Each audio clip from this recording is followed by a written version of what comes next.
अस्सलाम वालेकुम dear students, welcome to my second video जो कि हमारे सेकंड चैप्टर के एमसीक्यू से रिलेटेड होगी, kinematics. Okay okay first MCQ जो कि हमारे पास इस चैप्टर का है वो कह रहा है a body has translational motion if it moves along a option A straight line, option B circle, option C line without rotation, option D is curve path. Translatory motion is a type of motion in which a body moves in a straight line without rotation. So the option C is right. Second MCQs, the motion of a body about an axis is called कि एक body जो है वो अपने axis के गिर्द आपके पास motion में है, तो उस तरह की मोशन को हम क्या नाम देंगे। तो यहाँ पर आपके पास जो ऑप्शन ए है वो है circular motion, option B rotatory motion, option C is vibratory motion and option D is random motion. Okay, आपके पास बेसिकली जो किसी भी बॉडी की मोशन जो कि अपने ही एक्सिस के गिर्द होती है, तो उस तरह की मोशन को हम रोटेटरी कहते हैं। सर्कुलर तब होती है जब वो एक ही पॉइंट पे फिक्स रहकर उसके इर्द गिर्द वो रोटेट करे। इसके अंदर मोशन कुछ इस तरह से है कि एक ऑब्जेक्ट अपनी ही पोजीशन पर है लेकिन वो सर्कुलर मोशन में नहीं बल्कि उसी पॉइंट पर वो रोटेट कर रहा है, तो इस तरह की मोशन को हम कहेंगे rotatory motion. Okay, so the option B is the correct option. इसके बाद आगे पास जो थर्ड एमसीक्यूज है, which of the following is a vector quantity. Basically vector quantity आपके पास होती क्या है। द क्वांटिटीज़ वेक्टर को हम इस तरह से एक्सप्लेन कर सकते हैं कि जिनको अपनी मैग्नीट्यूड के साथ साथ उनकी डायरेक्शन भी ज़रूरी होती है। तो उसके अपोजिट जो है वो स्केलर्स हैं, जो कि जिनके अंदर सिर्फ हम मैग्नीट्यूड को स्टडी करते हैं। तो यहाँ पर आपके पास जो स्पीड है, स्पीड एक स्केलर क्वांटिटी है। क्यों? क्योंकि यहाँ पर हमें स्पीड को एक्सप्लेन करने के लिए किसी भी किस्म की डायरेक्शन की ज़रूरत नहीं होती। उसके अलावा हमारे पास फासला है, मीन टू से कि डिस्टेंस। हम सिर्फ बताते हैं कि इन दोनों पॉइंट्स के बीच में 2 किलोमीटर का डिस्टेंस है, 20 किलोमीटर का डिस्टेंस है, तो इस तरह से हम वेरिएशन करते हैं। लेकिन ये आपके पास वेक्टर क्वांटिटी नहीं, ये एक स्केलर क्वांटिटी है। उसके बाद हमारे पास ऑप्शन सी आता है जो कि है displacement. Displacement is the shortest distance between the 2 points. Okay, और you can say the change in the position is called displacement. तो डिस्प्लेसमेंट आपके पास एक वेक्टर क्वांटिटी है जो कि 2 पॉइंट्स के बीच में हमें इसके अंदर प्रॉपर हमें डायरेक्शन बतानी पड़ती है कि पॉइंट ए से बी या बी से सी, कुछ इस तरह से हमें डायरेक्शन पहले बतानी पड़ती है, स्पेसिफाई करनी पड़ती है। तो उस लिहाज से हमारे पास जो ऑप्शन सी है वो हमारे पास इस एक वेक्टर क्वांटिटी है। ओके, हमारा जो फोर्थ एमसीक्यूज़ है वो कह रहा है कि if an object is moving with constant speed then its distance time graph will be a straight line. Yes, of course वो एक स्ट्रेट लाइन तो होगी, लेकिन वो किस तरह से स्ट्रेट लाइन होगी। Straight line along the time axis, straight line along the distance axis, straight line parallel to the time axis, और the D option is straight line incline to the time axis. Okay, ये वैसे हमारे इस chapter के अंदर एक topic भी है स्पीड टाइम ग्राफ का। हम उस टॉपिक की तरफ चलते हैं और फिर वहाँ से मैं आपको एक्सप्लेन करता हूँ। ओके, ये आपके पास एक डायग्राम आपके सामने नज़र आ रही है। ये डायग्राम जो है ये आपके पास कांस्टेंट स्पीड से रिलेटेड है, और ये जो ग्राफ है ये आपके पास डिस्टेंस टाइम ग्राफ है। इसके अंदर हमें नज़र आ रहा है कि हमारे पास जो ऑब्जेक्ट है उसकी स्पीड कॉन्स्टेंटली इंक्रीज़ कर रही है, कांस्टेंट स्पीड है। ओके, टाइम गुजरता जा रहा है, उस लिहाज से वो कॉन्स्टेंटली स्पीड जो है उसकी टाइम भी गुजर रहा है और साथ साथ उसका डिस्टेंस भी इंक्रीज़ कर रहा है। ओके, टाइम जिस तरह से गुजरता जा रहा है उसी इंटरवल के लिहाज से उसके डिस्टेंस के अंदर इक्वली इंक्रीमेंट आ रहा है। जैसे कि पहले 5 सेकेंड गुजरे तो उसके डिस्टेंस में 10 मीटर का इंक्रीमेंट आया। जब अगले 5 सेकेंड गुजरे, जब टोटल टाइम 10 हो गया, तो उस लिहाज से फिर डिस्टेंस भी डबल हो गया। तो इस लिहाज से आपके पास जो है वो यहाँ पर ऑब्जेक्ट जो है वो कॉन्स्टेंटली मूव कर रहा है, और यहाँ पर आपके पास जो ग्राफ है वो इंक्लाइंड है to the time axis. Okay, so our right option is D, inclined to the time axis. Okay, our next MCQ number 5 कह रहा है कि a straight line parallel to time axis on a distance time graph tells that the object is। कह रहा है कि एक distance time graph है, उसके ऊपर आपके पास एक straight line नजर है जो कि time axis के पैरेलल है। यहाँ पर आपके पास जो ग्राफ है उस पर जो वो टाइम एक्सिस के पैरेलल है, तो उसके बारे में हम क्या कह सकते हैं। तो हमारे पास 4 ऑप्शन है। Moving with constant speed, option B is at rest, option C moving with variable velocity, option D is in motion. Of course motion में तो होगा, अब देखते हैं कौन सी मोशन है। ओके, मूविंग आपके पास एक ग्राफ है, उस ग्राफ को इसी चैप्टर के अंदर डिस्कस किया गया है, उसको मैं आपके सामने एक्सप्लेन करता हूँ। ये आपके सामने एक ग्राफ आपको नज़र आ रहा है। ये ग्राफ जो है ये डिस्टेंस टाइम ग्राफ है, लेकिन ये किस सिचुएशन में है? When the object is at rest. Okay, जब ऑब्जेक्ट एट रेस्ट है। अब यहाँ पर आपको जो ग्राफ नज़र आ रहा है ये टाइम एक्सिस जो कि हमारे पास एक्स एक्सिस पर है इसके बिल्कुल पैरेलल है। ओके, इसको मैं स्टडी अगर हम करते हैं तो उसके अंदर हमें ये पता चल रहा है कि एक ऑब्जेक्ट जो वो ज़ीरो से कितने डिस्टेंस पे, round about let's you can से कि 15 मीटर डिस्टेंस उसने कवर कर लिया। उसके बाद 5 सेकेंड गुजरे फिर भी उसी जगह पर ही है, उसके डिस्टेंस में इंक्रीज़ नहीं हो रहा और ना ही डिस्टेंस में उसके डिक्रीमेंट किया जा रहा है। अगले 5 सेकंड गुजर गए, मीन टू से कि टोटल आपके पास 10 सेकंड्स हो गए। उसके बावजूद ग्राफ आपके पास एक स्ट्रेट लाइन है। उसके बाद मज़ीद टाइम गुजरता जा रहा है, फिर ऑब्जेक्ट उतने ही डिस्टेंस के ऊपर ही खड़ा हुआ है, तो इसका मतलब कि वो ग्राफ उसका चेंज नहीं हो रहा। एक स्ट्रेट लाइन हमें मिल रही है जो कि एक्स एक्सिस के पैरेलल, मीन टू से कि टाइम एक्सिस के पैरेलल है।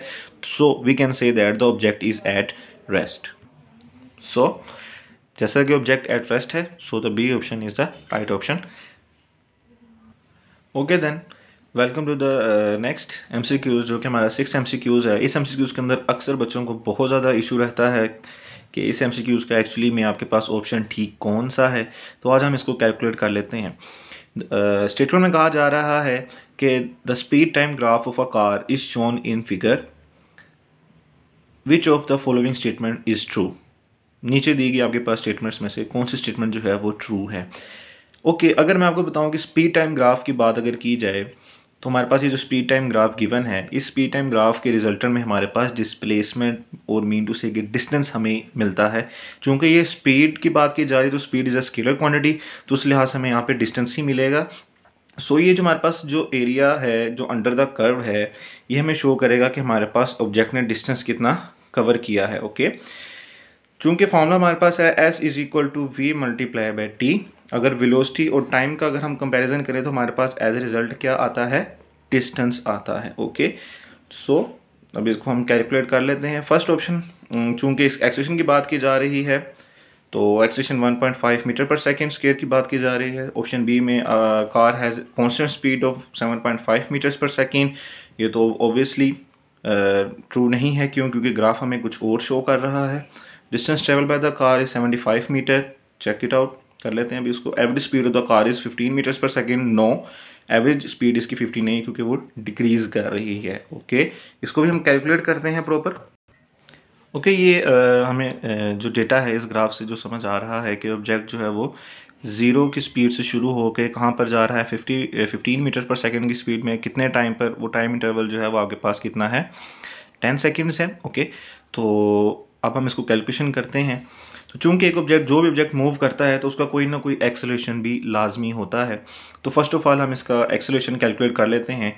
तो आपके पास जो एक्सेलरेशन है उसकी कैलकुलेशन के लिए हमारे पास फार्मूला जो है वो rate of change of velocity का यूज़ किया जाता है। ओके, यहाँ पर आपके पास चेंज इन वेलोसिटी की बात की जा रही है, मीन टू से कि V F minus V I over T. V F आपके पास यहाँ पर है 15 माइनस वी आई आपके पास है 0 ओवर टाइम टी जो है हमारे पास वो 10 गिवन है।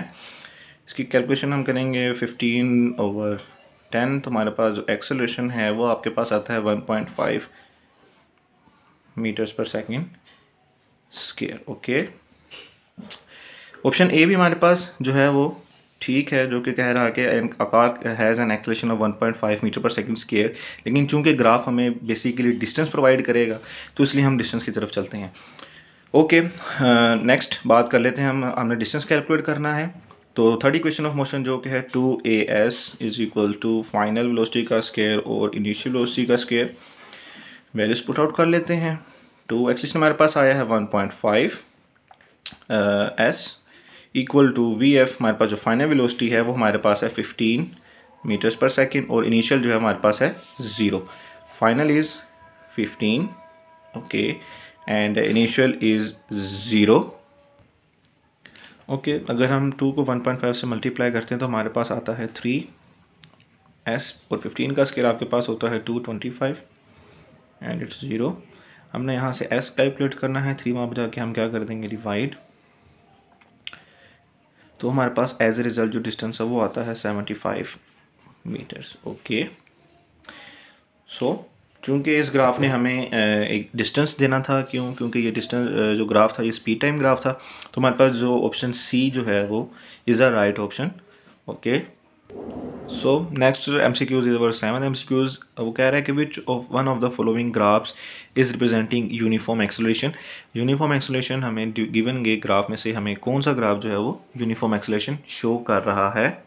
Uniform acceleration mean to say कि आपके पास जो एक्सेलरेशन है वो सेम है थ्रू आउट, आपके पास जो एक्सेलरेशन है वो कॉन्स्टेंटली है, आपके पास एक्सेलरेशन चेंज नहीं हो रहा।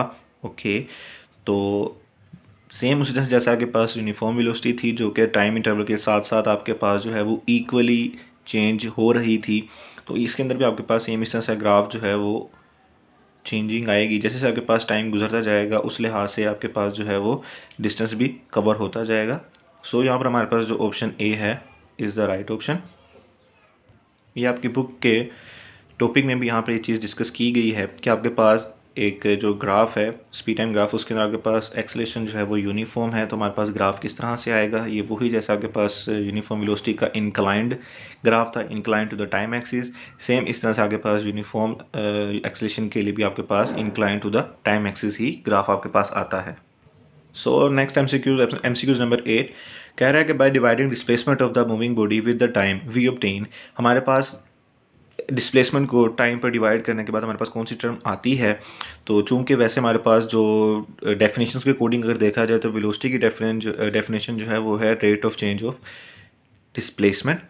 ओके, सो हमारे पास अगर हम डिस्प्लेसमेंट को टाइम पर डिवाइड करते हैं तो हमारे पास क्या आता है, वेलोसिटी आती है। Okay, so option C is the right option. उसके बाद वो कह रहा है MCQs number 9 a ball is thrown vertically upward its velocity at the highest point क्या होगी। क्योंकि बेसिकली हमारे पास अक्सर जो बच्चे हैं वो काफ़ी क्रिकेट के काफ़ी शौकीन होते हैं, तो जब भी बॉल जो है वो हाईएस्ट पॉइंट तक पहुंचती है तो उसके बाद वो वापस ग्राउंड की तरफ ज़मीन की तरफ आना शुरू करती है। तो उस पॉइंट पर वो कह रहा है कि जब वो अपने हाईएस्ट पोजीशन पे पहुंचेगी तो वहाँ पर आगे पास एक टाइम इतना आता है, टाइम इंटरवल इतना होता है कि वो बहुत शॉर्ट टाइम इंटरवल होता है, लेकिन वो वहाँ पर अपनी वेलोसिटी जो है वो ज़ीरो कर लेता है। Okay, so the option B is the right option, mean to say 0. Okay, next MCQs number 10 a change in position is called position में चेंज होना आपके पास क्या कहलाता है। ठीक है, so the change in position is called displacement, जैसे कि आपको वीडियो के शुरू में बताया गया था। इसके बाद हमारे पास जो नेक्स्ट MCQs नंबर 9 है, उसमें कहा जा रहा है कि train is moving at a speed of 36 kilometer per hour, its speed expressed in the meters per second. तो हमारे पास उसकी स्पीड होगी वो मीटर्स पर सेकेंड में कितनी होगी। हमने ज़रा चल अब इसको कैलकुलेट कर लेते हैं, कैलकुलेशन वाला काम है। So let's move to there. So अगर एक ऑब्जेक्ट है उसकी वेलोसिटी जो है आपके पास 36 किलोमीटर पर आवर है, तो इसको अगर मीटर पर सेकंड में चेंज किया जाए तो हमारे पास क्या कैलकुलेशन होती है वो चेकआउट कर लेते हैं। सो 36 है, किलोमीटर को हम चेंज कर लेंगे 1000 में, क्योंकि 1 किलोमीटर के अंदर आपके पास 1000 मीटर्स होते हैं। Per hour mean to say कि आपके पास 60 मिनट्स, लेकिन हमारी रिक्वायरमेंट जो है वो सेकंड्स के अंदर है। 36 इंटू 1000 डिवाइडेड बाय 60 इंटू 60, तो हमें मिनट्स में किस में आ गए हैं, सेकंड्स में, क्योंकि 1 मिनट में आपके पास 60 सेकंड्स होते हैं। देन 36 इंटू 1000 ओवर 60 इंटू 60 आपके पास होता है 3600। ओके, 2 ज़ीरोज़ से हम 2 ज़ीरोज़ क्या कर देंगे, कैंसिल आउट। आपके पास जो रिज़ल्ट बचता है वो है 360 ओवर 36, देन 36 1 36, 36 1 36 एंड 1 0 आपके पास एच आ जाएगा।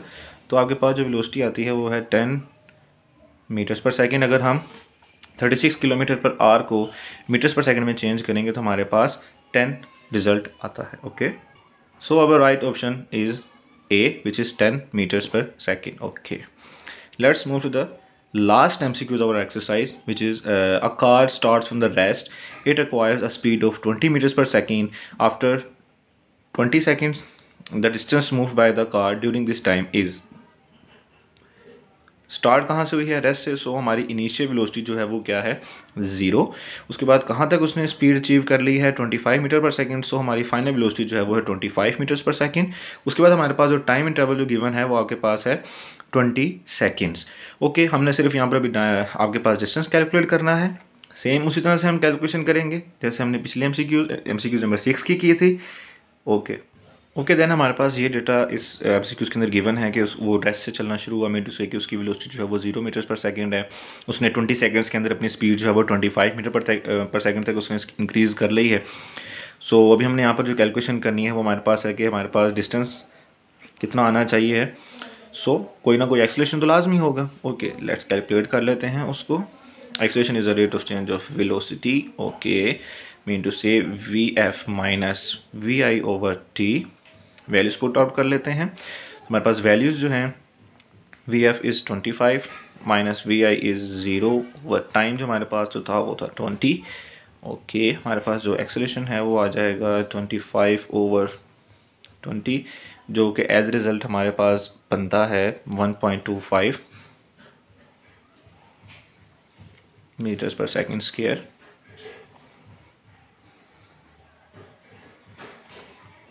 ओके, एक्सेलरेशन हमने कैलकुलेट कर लिया है। अब हम चलते हैं इसके डिस्टेंस कैलकुलेशन पर।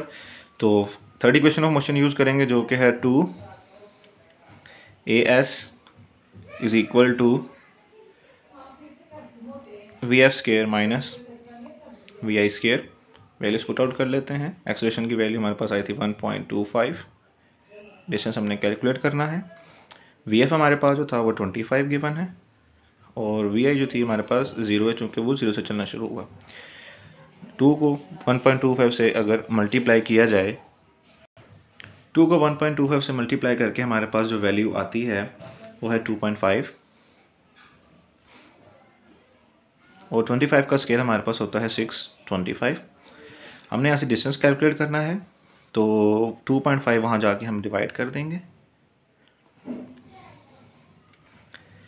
तो इसका रिज़ल्ट हम चेकआउट करते हैं कि 625